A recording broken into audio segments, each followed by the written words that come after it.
Cette nouvelle évacuation dans le calme ce matin à Paris autour du centre humanitaire de la Porte de la Chapelle. Quelques 2800 migrants qui campaient dans des conditions sanitaires déplorables ont été donc évacués à bord de bus. Ils ont rejoint depuis des structures d'hébergement d'urgence, essentiellement en Île-de-France. Beaucoup de gymnases qui sont libres en raison des vacances scolaires. C'est la 34e évacuation à Paris d'un campement sauvage depuis juin 2015, regrettent les associations qui espèrent toujours un plan d'ensemble pour mieux accueillir les étrangers.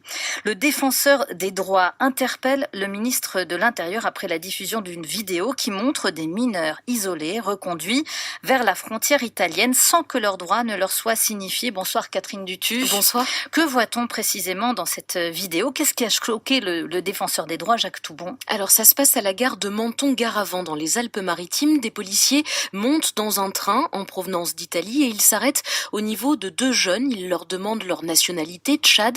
Kat, répondent plusieurs fois les policiers. Non, Tchad, répondent à leur tour les deux mineurs. Un frère et une sœur finalement sortis du train, emmenés avec d'autres migrants au premier étage de la gare de Menton-Garavant.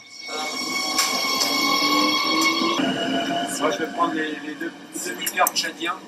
Ouais, ce sont lesquels? Là, c'est le frère et la sœur. 16 et 14 Ils sont ans. majeurs, hein? Ils sont majeurs et enfin. Ouais.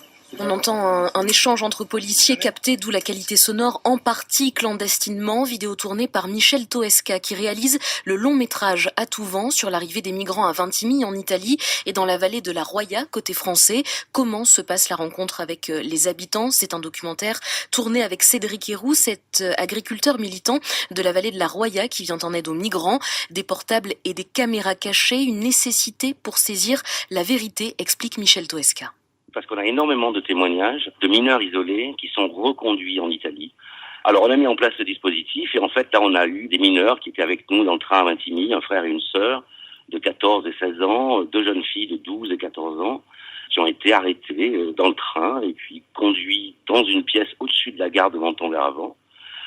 Et là on est allé voir les CRS qui étaient devant en leur disant qu'est-ce que c'est que cet endroit, pourquoi est-ce que vous les conduisez là-haut? Et eux nous ont dit que voilà, ils leur posaient des questions et puis après c'était un refus, ils leur donnaient un papier comme un refus d'entrée sur le territoire.